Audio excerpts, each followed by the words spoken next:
What are you, class 3 predator? Tier 1.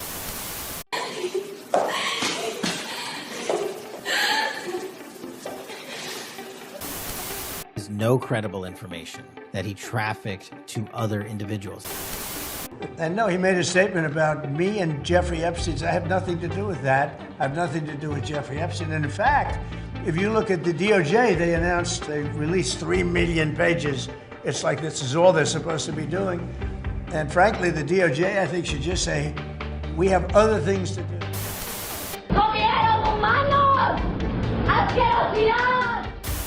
I was repeatedly. I was 3 times a day sometimes, and I was not the only girl on that island. The younger brother of King Charles taken into custody early this morning, and if he's convicted in this case, he could go to prison for life.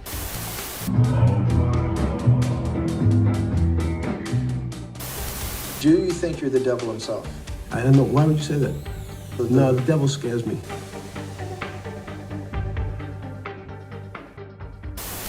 Were all the conspiracy theories true? The Epstein Files are reigniting conversations that were once dismissed outright. From Pizzagate to the Wayfair trafficking theory, now being re-examined through newly released documents, emails, and sworn testimony that give troubling context to what many were told was nonsense. Even more disturbing are resurfaced allegations involving powerful figures, including claims made under sworn oath that accuse President Donald Trump of inappropriate and invasive behavior toward underage girls, such as auctioning girls off and rating them on tightness. What do you mean? I guess so, because he was conspiring with Wolf to do harm to me politically. The new batch of Epstein Files reveals Bill Gates was discussing strained pandemic simulation with Jeffrey Epstein as far back as 2017, leading everyone to question if the pandemic was intentionally caused after all, if that is possible. And at the center of it all, we still had Elon Musk begging for access to these parties. The emails are crazy, from a redacted message implying violence against someone for lying, and detailed written claims about babies being dismembered, intestines removed, people consuming feces from those intestines, and alleged birthing labs. If you couldn't already tell, this video and story will contain extremely distressing themes, so watch at your own cost, and luckily for us, we are witnesses to this story, but there are real victims at the center of it all.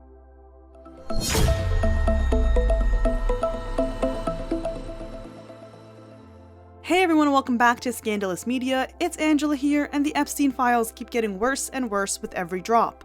The Department of Justice just released 3.5 million pages from its investigation, and while a lot of it is heavily redacted, what is visible paints a deeply disturbing picture of how extensive this network really was, who may have been protected, and just how many warning signs were ignored for years. The Justice Department was supposed to release all the Epstein Files by December 19th, but missed the deadline. This release included not only millions of documents, but also 2,000 videos and 180,000 images, and the Justice Department said a team of more than 500 lawyers and reviewers had worked on the publication process. As these files roll out, some of the most powerful names in the world continue to surface. Donald Trump, Bill Gates, Prince Andrew, and several other high-profile figures whose proximity to Epstein has long raised questions. Today we're breaking down 10 shocking revelations that stood out the most, because if you thought we already knew the worst, unfortunately, think again. Jeffrey Epstein was a wealthy financier with powerful connections in politics, Hollywood, academia, and royalty. Connections he leveraged for decades while allegedly running a massive sex trafficking operation involving underage girls. He was first convicted in 2008 for soliciting a minor, a case that ended with an infamously lenient plea deal that allowed him to avoid federal prison and continue living a largely unrestricted life. In 2019, Epstein was arrested again on federal sex trafficking charges. Just over a month later, he was found dead in his Manhattan jail cell in what was officially ruled a suicide, though the circumstances surrounding his death immediately sparked public outrage, skepticism, and ongoing conspiracy theories that he was actually killed. Central to this case is Ghislaine Maxwell, Epstein's longtime associate and alleged enabler, who prosecutors say helped recruit, groom, and traffic young girls for Epstein and his associates. In 2021, Maxwell was convicted on multiple federal charges related to sex trafficking and is currently serving a lengthy prison sentence. Despite Epstein's death, the fallout from his crimes is far from over. Each new document release raises the same uncomfortable question: who knew and who was protected? Keep in mind that Epstein was convicted in 2008 of procuring a child for institution. He was a registered level 3 highest risk of reoffending offender in New York after 2010. Therefore, everyone emailing him and hanging out with him after that did so knowing that he was a registered offender. Before we get started, be sure to like and subscribe for new videos every single week. Put those post notifications on so you don't miss the live chat premiere we do for every single video, and follow us on our social media. Allegations against Donald Trump. Donald Trump and Jeffrey Epstein moved in overlapping elite social circles in New York and Palm Beach in the 1990s and early 2000s. They were photographed together multiple times at social events, including parties at Mar-a-Lago and other high-profile gatherings. Trump has acknowledged his friendship with Epstein, saying in a 2002 interview with New York Magazine, "I've known Jeff for 15 years. Terrific guy. He's a lot of fun to be with." That quote resurfaced heavily after Epstein's 2019 arrest. Flight logs released in prior court proceedings show Trump flew on Epstein's private plane several times in the 1990s, and there are also multiple photographs of the two together at events with Ghislaine Maxwell and other socialites. And I'm highly disturbed that Deputy Attorney General Todd Blanche just got the law wrong. Yesterday, he said, essentially, that it is not a crime to party with Jeffrey Epstein. Well, that's actually not correct. If Jeffrey Epstein was human trafficking minors for these parties, and you show up and patronize the establishment at that party, yes, you're guilty, because patronizing is part of the law, the federal trafficking law. On January 30th, there were 5,361 files when you searched for Trump on the DOJ website. 3 days later, on February 2nd, only 4,896 files remained. These are some extremely damning allegations against the current president of the United States, and he continues to maintain that he has nothing to do with Epstein despite the mounting evidence. Why are Republicans so interested in Bill and Hillary Clinton? It's because they're trying to distract from the fact that Donald Trump is in the Epstein files thousands and thousands of times. In those files, there's highly disturbing allegations of Donald Trump raping children, of Donald Trump threatening to children. A massive email document handed over to the FBI's Child Exploitation and Human Trafficking Task Force lays out multiple reported stories and allegations tied to Trump. One witness statement given to the FBI says that Trump would allegedly auction off girls and that he measured the children's vulva and vagina by entering a finger and rated the children on tightness. Wolf, who's a third-grade writer, was conspiring with Jeffrey Epstein to hurt me, politically or otherwise. And that came through loud and clear. So we'll probably sue Wolf on that. This reportedly took place when Trump had parties at Mar-a-Lago and reportedly called the children that Epstein would bring calendar girls. The report states that the guests were elder men and included Elon Musk, Donald Jr. Trump, Ivanka Trump, and Eric Trump. I am on every list except the Epstein list. We haven't heard anything about that one in a while. I'm fine with all the other lists. As long as I'm not on the Epstein list, we're good, right? We were taken in rooms, forced to give oral sex to Donald J. Trump, forced to allow them to penetrate us. I was 13 years old when Donald J. Trump raped me. Ghislaine Maxwell was also present. The friend told Alexis that she was approximately 13 or 14 years old when this occurred, and the friend allegedly bit President Trump while performing oral sex. The friend was allegedly hit in the face after she laughed about biting President Trump. The friend said she was also abused by Epstein.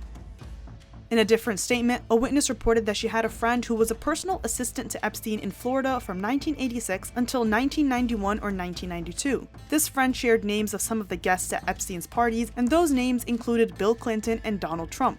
We'll talk about Bill Clinton later. Here's a darker story that goes into an even bigger accusation, which is that Trump was allegedly burying victims at his golf course, and it also shows that a lot of these stories didn't just take place on Epstein's Island, but that Epstein's Island was also his New York residence, his place in Florida, Trump's golf course, and so on. At age 16, while modeling, Kohler attended 8 parties at Epstein's New York residence. This person details a story of being sexually assaulted by Epstein and these 2 twin brothers who lured her and her friend upstairs, but they were able to escape back downstairs. One of the brothers raped her best friend, while a third brother raped a 14-year-old girl. This caller named other individuals involved in, quote, big orgy parties with her, other young girls, older Victoria's Secret models, and of course, Bill Clinton and Trump. Now for the next part, the response next to this summary is that this complainant was spoken to and deemed not credible, citing additional research that is blacked out. But this leads into a different investigation, so here is what was reported. online complainant reported she was a victim and witness to a trafficking ring at the Trump golf course in Rancho Palos Verdes, California between 1995 and 1996. Complainant reported Ghislaine Maxwell as the madam and broker for sex parties, clients of whom included Epstein, Robin Leach, and Donald Trump. Complainant reported participating in orgies and that some girls went missing, rumored to have been murdered and buried at the facility. Complainant reported being threatened by Trump's then head of security that if she ever talked of what went on there or who she was, she would, quote, end up as fertilizer for the back 9 holes like the other Complainant claims to have a video of high-profile parties, dealings with cartels, and having witnessed Robin Leach strangle a young girl to death at a party. An unclassified FBI document dated June 21, 2021 goes into more detailing, stating that Redacted called the FBI National Threat Operations Center to report that Donald Trump knew and funded underage parties at the Donald Trump golf course. This person, who the FBI interviewed, said that he felt triggered as a victim and did not report all of the information, but that Redacted had recordings of Trump, Epstein, and Maxwell discussing marketing strategies for high-profile parties at Trump's golf course. These recordings were mailed to a lawyer in the Cayman Islands. This person was part of the Sinaloa cartel, and he worked closely with Epstein and Maxwell, and because of his high status with them, he was able to walk away from the cartel, allegedly.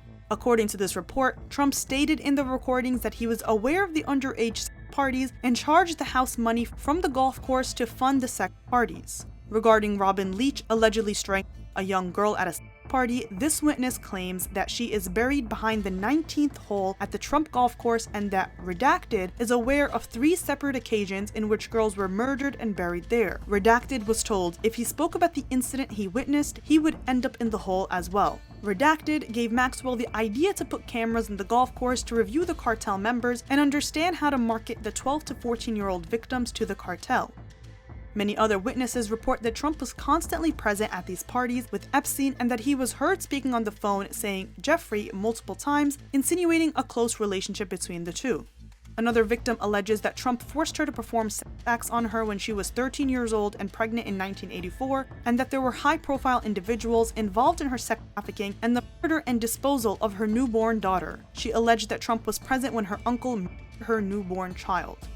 Another report references a 1987 incident that a caller described, claiming victim 1 had been drinking and ultimately ended up at Trump Plaza, one that ended up with her reportedly dead. Victim 1 saw Trump and wanted to meet him. An unknown man approached her and offered to introduce her to Trump. The unknown man gave Victim 1 a drink, and Victim 1 woke up naked and sore with $300 on the bed. Victim 1 didn't remember how she got to the room. She recalled remembering seeing a flash of Trump's face. Victim 1 called the caller and told her that she thought she had been raped. Victim 1 did not go to the hospital to have a rape kit performed because she didn't think anyone would believe her, especially because she was drunk. The story continues. Victim 1's husband's business had problems with suppliers, and Victim 1 believed Trump was behind it. Now here's when Victim 1 started dating a lawyer whose identity is unknown, but he was married. So Victim 1 reportedly had a fight with her lawyer boyfriend and went to a bar. Victim 1 left a bar with a man who no one in the bar recognized, but who seemed familiar with Victim 1. Victim 1 was never seen again. A few years ago, remains were discovered that matched the description of what Victim 1 was wearing when she went missing, and DNA tests at the time were inconclusive. Those files have now been removed off the DOJ's website. One of the newly released Epstein documents includes an FBI report about a caller's claim of a suspicious death in Kiefer, Oklahoma in January 2000. The caller said a woman was found with her head blown off in the small town in northeast Oklahoma days after reporting to police that she had been raped by Epstein and Donald Trump. He described it as a murder and suggested it was a cover-up. The FBI received this tip in October 2020, just days before the presidential election. In the same call, the man claimed he once worked as a limousine driver in the 1990s and overheard Trump on the phone referencing someone named Jeffrey and talking about some girl. He also alleged that the woman told him she feared for her life after going to the police. He said that the woman told him, "Some girl with a funny name took me into a fancy hotel or building, that's how it happened." The woman here is believed to be Ghislaine Maxwell. The caller said he urged the woman to call the police according to the report. He said she replied, "I can't, they will kill me." He said the woman told him on Christmas Day that she had called the police after all. He said he told her she had done good. Then on January 10, 2000, he learned from his girlfriend that the woman was found dead. He said officers on the scene had stated there was no way it was suicide, but the coroner stated it was suicide. suicide. He said his girlfriend later told him that the woman committed suicide because she had gotten cocaine from a Mexican drug cartel. The caller said he feels the murder is a cover for Ghislaine Maxwell. Official records show that a 19-year-old woman named Dusty Rhea Duke died in January 2000 near Kiefer, and the Oklahoma Medical Examiner ruled her death a suicide by gunshot. The Justice Department has stated that some of the claims in these newly released files are untrue and were submitted around the 2020 election without credible evidence. A different file shows sworn testimony from a victim that said Trump threatened to kill her if she exposed Epstein's abuse, and that, quote, she shouldn't ever say anything if she didn't want to disappear like the 12-year-old female, redacted, and that he was capable of having her whole family killed. This was dated June 18, 2016.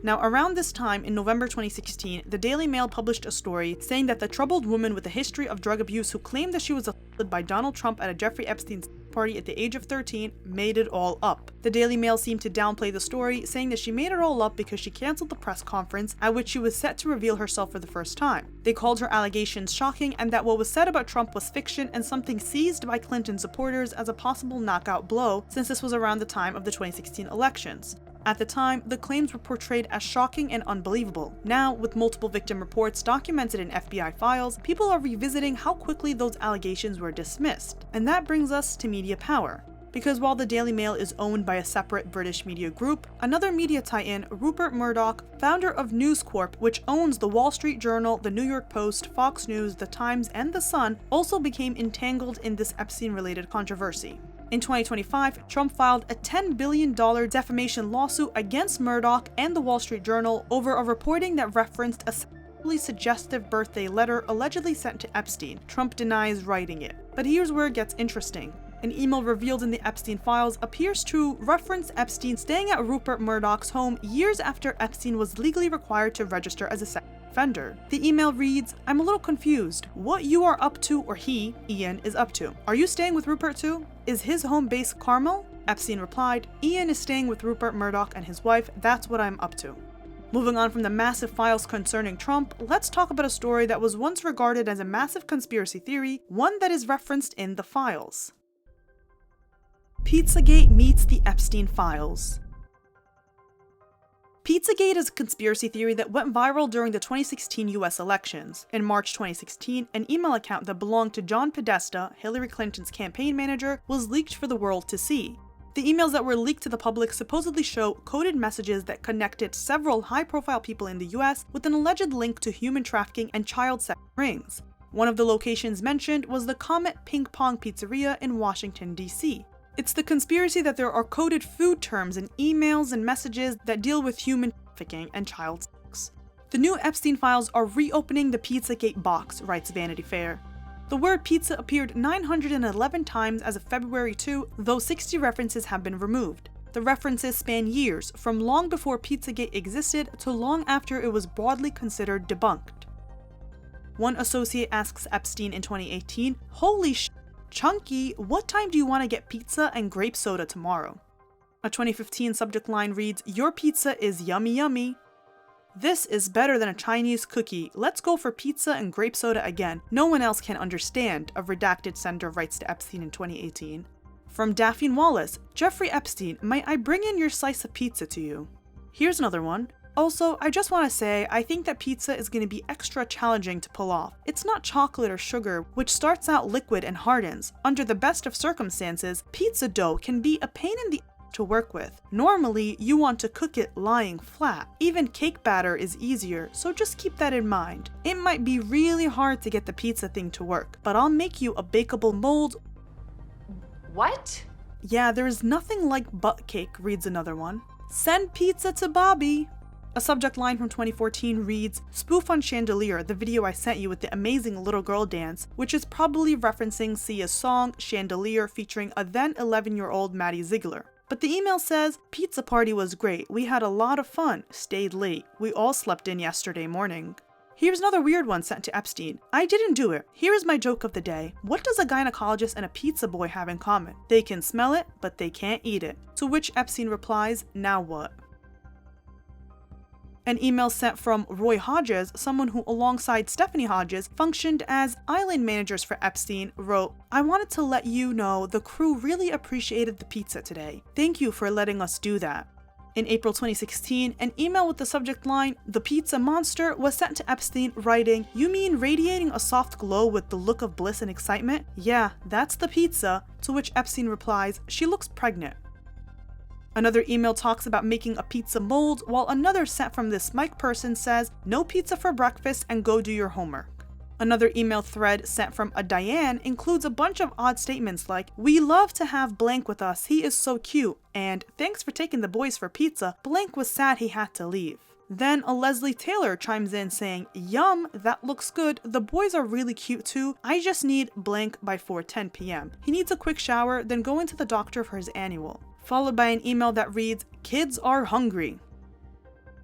There were also a bunch of emails sent back and forth regarding ice cream, a rush to throw out the eggplant, and ice cream gifts, and the best ice cream in Paris, checking to make sure the ice cream to Palm Beach was delivered, a redacted name confirming their ice cream got delivered, talk about the ice cream fairy visiting, and so many other emails that seem like they're talking about everything but ice cream.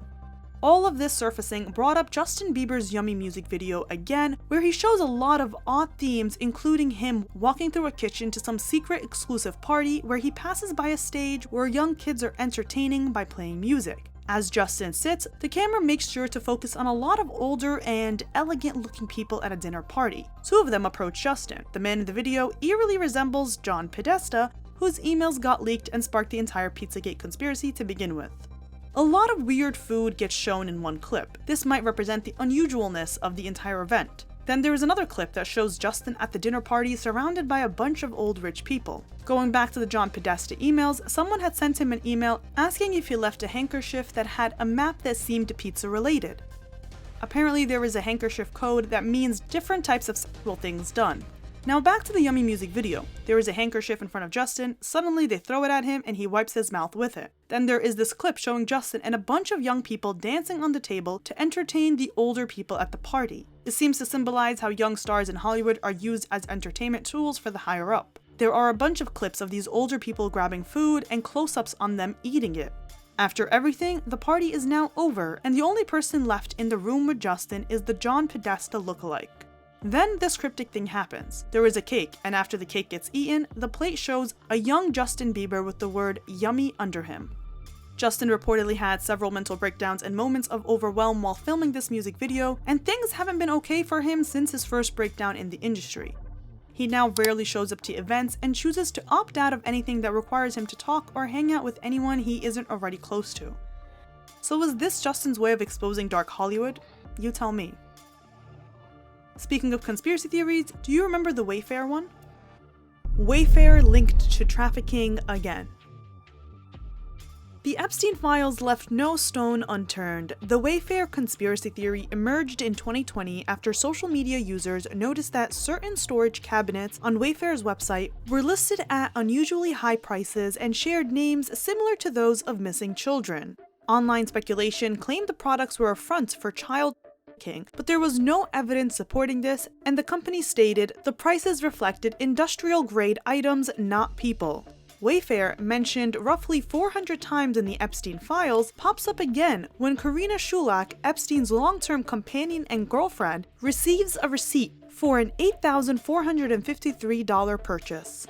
One user on Twitter wrote, "Remember the story about names of overpriced furniture on Wayfair matching up with names of missing children? And a lot of them were immigrant children?" Emails from Lauren Chung, Woody Allen's assistant at the time, wrote to Epstein with the subject line, "Woody Allen present," said, "Hi Jeffrey, Woody has been eyeing these chairs for his birthday. He wanted a set of 6 pairs for 12 chairs total. The total is $1,799.94, and there's free shipping on Wayfair right now." So the chairs were ordered and an email was sent back saying, "Hi Lauren, the chairs are to be delivered today. Can you confirm receipt for us? I just want to be able to tell Jeffrey his gift arrived." People were questioning why Woody Allen would want quote-unquote cheap chairs and why a billionaire would care about free shipping. Do you think there's something more here, or is it simply one sex offender gifting another? Bill Gates, STDs, and pandemic simulations. The new batch of Epstein Files also reveals that Bill Gates was discussing strain pandemic simulation with Jeffrey Epstein as far back as 2017. Pfizer, BioNTech, Moderna, and Sinovac, as reported by SOMO, made approximately $90 billion in profits from COVID-19 vaccines in 2021 and 2022. Keep in mind that Bill Gates continued to meet with him after Epstein's 2008 conviction. An email sent in March 2015 to Epstein from a redacted name that is believed to be Bill Gates read, "Please find attached a draft agenda for the meetings on preparing for pandemics as requested. Let's discuss next steps, for example, how to officially involve the World Health Organization and ICRC. Best regards, and I hope we can pull this off." The files also include a document called Preparing for Pandemics, Lessons Learned for More Effective Responses being sent. Torrid Rød-Larsen is a Norwegian diplomat and longtime Epstein associate who acted as a bridge between Epstein and influential figures in Europe and the US. He forwarded an email to Epstein that he sent to Bill Gates, inviting him to a major international conference in Geneva on preparing for pandemics. For the sake of clarity and mainstream fact-checking, there is no real proof that they were orchestrating a pandemic and were the reason for the COVID shutdown in 2020. Pandemic preparation exercises and discussions of disease scenarios have long been part of global health planning, such as Event 201 in 2019.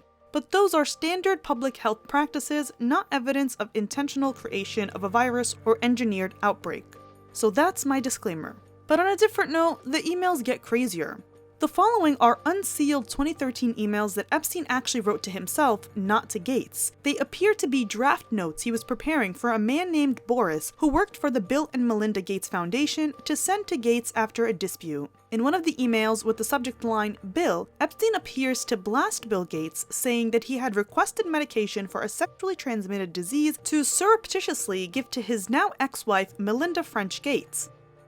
Another email said that he had helped Bill Gates get drugs and helped facilitate illicit trysts between him and Russian girls as well as married women. In the email, Epstein is basically raging that Bill cut him off and betrayed their 6-year friendship. He complains that Gates' PR team labeled him as having engaged in morally inappropriate behavior and tried to make him the major actor in a cover-up to protect Gates' reputation. Epstein also expresses resentment over being told not to communicate with Melinda Gates without PR present and having to delete emails about sensitive topics like Gates' STDs and sexual details. It's literally him going on a raging rant. A spokesperson for Bill Gates told Business Insider, "These claims are absolutely absurd and completely false. The only thing these documents demonstrate is Epstein's frustration that he did not have an ongoing relationship with Gates and the lengths he would go to entrap and defame."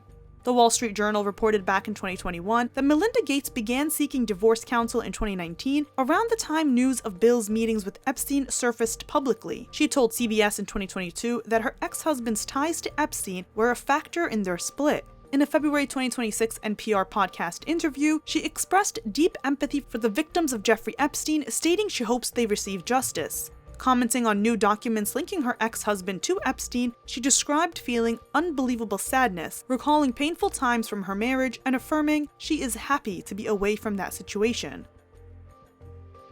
Former Prince Andrew caught on candid camera again and now arrested. Former Prince Andrew has deep ties to Jeffrey Epstein, and with every revelation, it backfires on his face. Now, he's been arrested by police in England in connection with documents revealed in the Epstein Files just weeks after an anti-royal group formally urged authorities to investigate whether Andrew shared confidential British financial information with Epstein back in 2010. Check out these photos of him following his release from custody after 12 hours in jail. He looks pretty alarmed, and he now faces life in prison if convicted. Andrew was reportedly involved with Virginia Giuffre, who says she was trafficked by Epstein and forced to have sex with the prince when she was just 17 back in the early 2000s. First time in London, I was so young. Ghislaine woke me up in the morning and said, "You're going to meet a prince today." I didn't know at that point that I was going to be trafficked to that prince. He flew on Epstein's private plane, visited his Manhattan townhouse, and was photographed with Epstein and Ghislaine Maxwell multiple times. Andrew has denied all allegations, famously giving that disastrous BBC interview in 2019, claiming he didn't recall meeting Giuffre, and yet the evidence and testimonies kept piling up. He thought his story about not being able to sweat was his secret weapon, but if anything, it made everyone see right through him. She described dancing with you, and you profusely sweating, and that she went on to have bath, possibly. There's a slight problem with the sweating. I have a peculiar medical condition, which is that I don't sweat, or I didn't sweat at the time. And that was, yes, I didn't sweat at the time because I had suffered what I would describe as an overdose of adrenaline in the Falklands War when I was shot at. It was almost impossible for me to sweat. As a result, he stepped back from public royal duties, lost his military titles, and was stripped of many royal privileges. Though he remains a member of the royal family, he's now essentially a private citizen in terms of official duties, but he looks like he's going to be facing removal from the line of succession. As we know, one of the main victims in the Epstein case who blew the whistle on a lot of this, Virginia Giuffre, is now dead. She had once tweeted that she is in no way, shape, or form suicidal, and that if something happens to me, in the sake of my family, do not let this go away and help me protect them. Too many evil people want to see me quieted. And what was her cause of death? Suicide. Something her family doesn't believe happening, with her father saying, "No way she did that, somebody got to her," he said. The files don't just revisit old allegations, they drop some seriously new material on Andrew. The latest Epstein documents include photographs that show Andrew on all fours over a clothed, unidentified woman, touching her stomach in one shot and staring directly at the camera in another. Here's another photo released in the first batch of the Epstein files, showing Andrew lying across a row of women while Ghislaine Maxwell stood above him smiling. The files also include emails from August and September 2010, just after Epstein completed his 2008 sentence, suggesting Epstein invited Andrew to dinner with a 26-year-old Russian woman and discussing private meetings in London and Geneva. Some emails show Sarah Ferguson, the former Duchess of York, still friendly with Epstein in 2009 while he was under house arrest, referring to him as "my dear spectacular and special friend Jeffrey," and discussing business ideas for her company, Mother's Army. She also appears in new photos where, in one, she is seen talking to a woman while she sits on a couch, and another image shows her posing with someone on the street. But it's not just appearing in the files next to girls. In an email exchange, the Southern District of New York's Federal Prosecutor's Office was alerted that Andrew was accused of being an accessory in the death of a woman sold as a slave for sex and torture. And in a document from the Office of International Affairs, it states that the documentary evidence suggests that Andrew had knowledge that Maxwell recruited females to engage in acts with Epstein and other men, and that there is evidence that Andrew engaged in sexual conduct involving one of Epstein's victims. Another document going around alleges that Andrew abused a 6-year-old for 2 years. This victim alleges that she was drugged at night and driven by her father to pedophile ring parties. The information regarding waking up to Prince Andrew is redacted, but following it she says that she has medical records of the resulting infection. She claims that she attempted to run away and was then taken to a house that she recognized as Frogmore Cottage. This is horrifying. What do you guys think? Moving on to another high-profile figure who appears in the files multiple times, Bill Clinton, always in some scandal. Any comments on the alleged allegation of your connection with Jeffrey Epstein? No. A couple months back, when the first batch of Epstein files dropped, emails surfaced showing Mark Epstein telling Jeffrey to ask Steve Bannon if Putin had the photos of Trump blowing Bubba. This sent social media into a trolling rage, even saying that the 2016 presidential election between Hillary Clinton and Trump had Trump all fired up because he was fighting for his man, Bill. Wait. And this is because Bubba is a well-known nickname for Bill Clinton, and it was frequently used during his political career, including his time as governor and during his 1992 presidential campaign, which featured a Bubba for Bill tour. Mark Epstein was quick to release a press statement denying that Bubba was a reference to Bill Clinton, and it was instead just a humorous private exchange between two brothers. Still, this had people questioning, well then, who was Trump blowing? In the Epstein Files, there is a biographical piece written in 2011 by Virginia called The Billionaire's Boys Club. There she details how Bill strolled into the darkness with 2 beautiful girls around both arms. He wanted to have a hot bath while she massaged him, and then he asked her to perform on him, to which she says she did the job and got it over with because that's what those days entailed. She had also written that Bill Clinton was the only president in the world to be dismissed from his role as a world leader because he was caught with his trousers around his ankles and had the stain to prove it. He retired from his title, but not from this lifestyle. And let's not forget that Epstein has a painting of Bill Clinton wearing a blue dress and red heels hanging in his mansion. The Epstein Files drop multiple photos, including Bill Clinton seen with Epstein with a girl sitting on his lap in a hot tub, and another one of him posing with another girl. In an email dated in 2011, a woman said Clinton allegedly pressured Vanity Fair magazine not to write about Epstein, saying, "When I was doing research into VF yesterday, it does concern me what they could want to write about me, considering that Bill Clinton walked to Vanity Fair and threatened them not to write trafficking articles about his friend Jeffrey Epstein." This was in 2011, a time when everyone felt untouchable, never imagining that decades of getting away with it could actually come crashing down. Hillary Clinton says that she never met Epstein, admits that Bill flew on his plane a few times because of the Clinton Foundation, and that she had met Ghislaine on a few occasions. You know, we have no links. We have a very clear record that we've been willing to talk about. I think everybody should testify who is asked to testify. I just want it to be fair. I want everybody treated the same way. Well, it's a good thing she didn't pull an Andrew and pretend she didn't know Ghislaine. However, she downplays it a bit, considering there had to be some sort of close friendship if Ghislaine was invited to their daughter, Chelsea Clinton's wedding. She also claims that they're trying to make this thing a big public debacle to divert attention from Trump's role in the files. They want to pull us. Why do they want to pull us into this? To divert attention from President Trump. This is not. Now let's divert our attention to something truly insane and mind-boggling. Satanic rituals on the island. The following is an email exchange between the FBI and the NYPD's Human Trafficking Task Force, and it's darker than you could imagine. The FBI writes, "I didn't realize Bush raped him too. Okay." Then the following says, "I'd like to add a few other points disclosed by the purported victim. While on this yacht, he witnessed African American males having sex with white blonde females, all of whom were bleeding during intercourse. He was a victim of a type of ritualistic sacrifice in which his feet were cut with a scimitar but left no scarring. On the yacht, he witnessed babies being dismembered, their intestines removed, and individuals eating the from these intestines. He was also raped by George Bush I. Victim disclosed he was escorted to the FBI building by Michael Moore, who is the creator of The True Pundit, described by multiple online sources as a conspiracy-driven news website that attempts to paint the FBI in a bad light. Moore has a criminal record as a result of an FBI investigation, copyright infringement. Let me know if you want to discuss the former FBI agent that called this into the head office."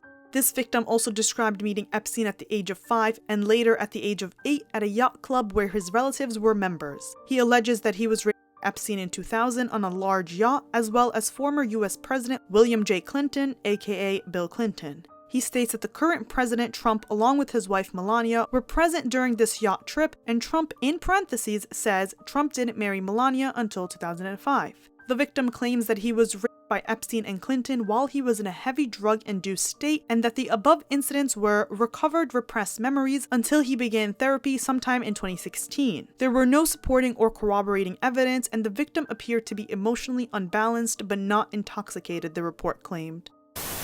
There are very powerful people who raped these underage girls. It wasn't just Epstein and Maxwell. And what we want to do is have the investigation to get to those people to answer those questions. Gabriela Rico Jimenez, a Mexican model, suddenly became the center of a viral mysterious case back in August 2009 when she showed up outside a Monterrey hotel looking completely distressed. In a recorded video, she made shocking allegations about elites and then just disappeared from the public eye.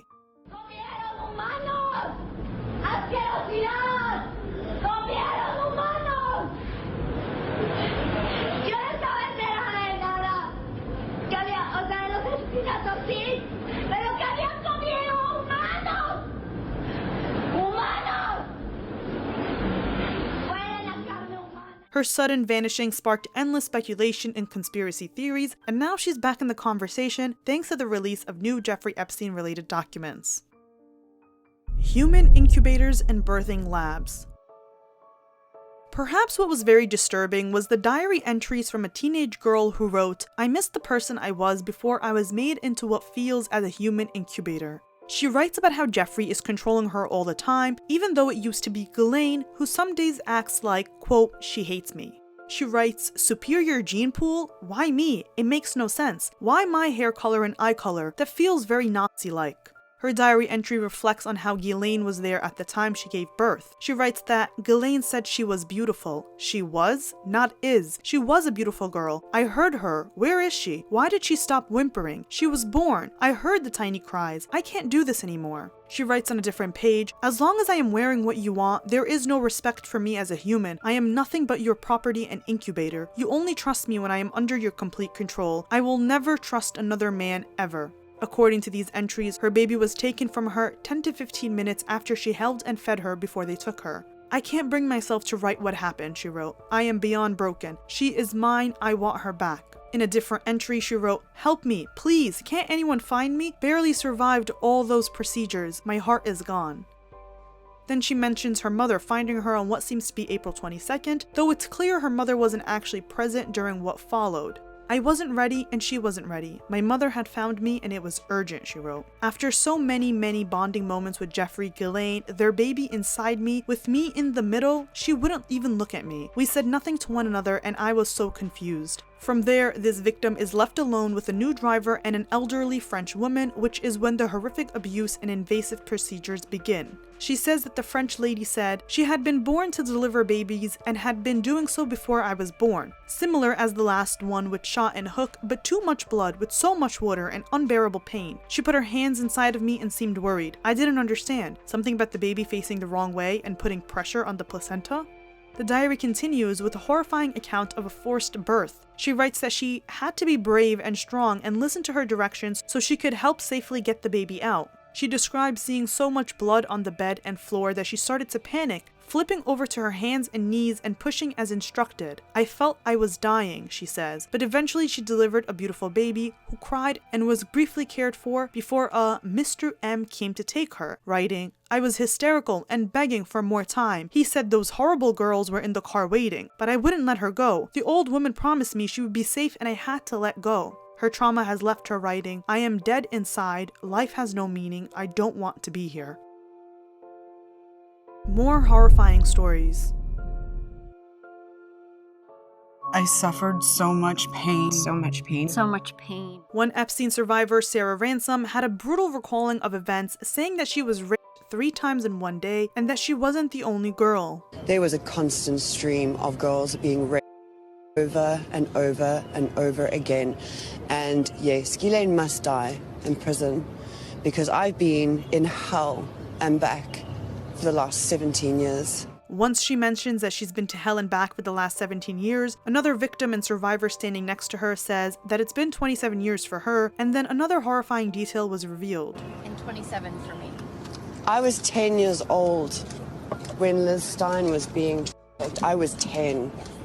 That is how long the trafficking ring has been going on. Aside from the victims that were trafficked to the island, waking up not knowing where they are, another popular tactic was luring them in through jobs. And the worst part, it came from well-connected people in Hollywood who, if you were a young woman working, would think it's a good and trustworthy opportunity. For example, in February 2011, Epstein was looking to hire a new assistant and reached out to his friend Barry Josephson, a producer on the Fox series Bones, asking if he knew any exceptional young women in their early 20s who might be available in New York. The producer Barry replied enthusiastically, saying he had the perfect candidate, describing her as young, attractive, and insane rack. He added the woman was smart, although not a genius, but very efficient, will do anything, and tight-lipped, period, end of story. By that time, Epstein had already pleaded guilty and served time for soliciting a minor. Despite that conviction, Hollywood seemed to welcome him with open arms at any given request. Here's another crazy one. Sultan bin Sulaiman, who is a prominent Emirati businessman worth anywhere between $7 to $8 billion, once emailed Epstein asking, "Can you tell me where I can buy the death watch?" People think he's talking about the hundreds of walkie-talkies that exploded in Lebanon and Syria, an attack by Israel which ended up killing 12 people, including 2 children, and wounded over 3,000 significant civilian casualties, including children and medical workers, as devices detonated in public areas like markets and homes. And now people are reflecting about this insane story. Remember the high-profile case of the missing Madeleine McCann, a case that is still not solved? Well, back in 2009, a McCann family spokesman held this sketch of a woman being sought by the police in the kidnapping of Madeleine. Look familiar? At the time that sketch was released, a British man who asked to remain anonymous told detectives he'd had a brief but bizarre interaction with the woman in the drawing, who he said sounded Australian or possibly from New Zealand. He claimed she seemed agitated, pacing outside the restaurant like she was waiting to meet someone. Then she allegedly asked him, "Are you here to deliver my new daughter?" Investigators did not believe that the woman is a suspect, but they do think that what she said could be significant to the case. What do you guys think? Now this brings up Amy Robach was caught on a hot mic venting about how ABC, owned by Disney, killed her Epstein story. She said she had all the evidence years earlier and the network just buried it. I've had the story for 3 years. I've had this interview with Virginia Roberts. We would not put it on the air. First of all, I was told, who's Jeffrey Epstein? No one knows who that is. This is a stupid story. Then the palace found out that we had her whole allegations about Prince Andrew and threatened us a million different ways. And it gets worse. According to Amy, the network convinced Virginia Giuffre to come forward, sit down on camera, and share her story, only for it to never see the light of day. She told me everything. She had pictures, she had everything. She was in hiding for 12 years. We convinced her to come out. We convinced her to talk to us. Imagine being convinced to come out of hiding only for the story to get shelved and your life probably put in danger by even speaking out to begin with. This shows us that this was a story circulating for years but squashed by those higher up. Now this begs the question, who was Epstein working for? I fear this is a question we might not have for a long time, but the media is theorizing he was working for the Russians, while online speculation can't look past his ties to Israel. Most notably, in his voice recording that appears to show Epstein advising who many believe is Israeli official, Ehud Barak, who at the time was the Israeli Minister of Defense, on how to approach Russian President Vladimir Putin. I would send a note to Putin, saying I'm going to leave government in March 14th. I'm going to be in Scandinavia, or I plan to be in Northern Europe. We should have dinner. That's it. Sky News first deterred away from revealing who Epstein was advising, writing that it was an unknown person. Meanwhile, it was confirmed by other outlets that it was the former Israeli Prime Minister, Ehud Barak. These newly released documents show that he and Epstein maintained a long-term 15-year close friendship up until 2019. Now, Ehud Barak is apologizing for his friendship with Epstein and saying he regrets it. Do you regret that friendship or the fact that you got caught? Funny how regret only shows up once the headlines do. How many more I regret it statements are we going to hear now that the files are public? The original Epstein whistleblower. 30 years ago, Maria Farmer did exactly what victims are told to do. She reported it. She went to the FBI and reported Epstein and his network of the wealthiest and most powerful men in the world. Nothing happened. When part of the Epstein Files were released in December 2025, so was an FBI report filed in 1996 when Maria, an artist, worked for Epstein.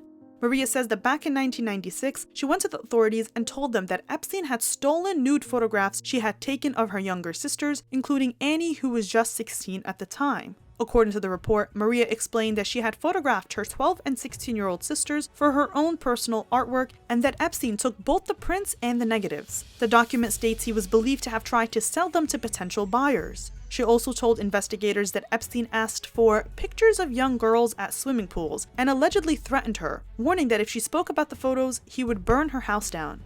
And here is the part that's chilling. The FBI has never publicly acknowledged that Maria made that report. An internal review of how the Justice Department handled Epstein's case didn't even reference it. What we do know is that nothing happened. Epstein continued abusing girls for years after Maria tried to expose him, and he wouldn't face prosecution connected to teen victims until the mid-2000s. The question isn't whether someone reported him, it's what happened after they did.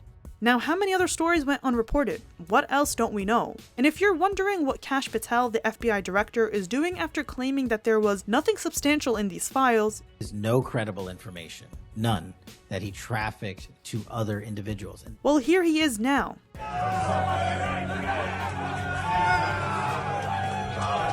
Well guys, that brings us to the end of this very long and distressing video. I hope you enjoyed my coverage of the disturbing Epstein files. Be sure to let me know what you think down in the comments below. We definitely need to discuss this together. Do you want a part 2? Let me know. Be sure to like and subscribe for new videos every single week. Put those post notifications on so you don't miss the live chat premiere we do for every single video. Follow us on our social media, and as always, I'll see you next time.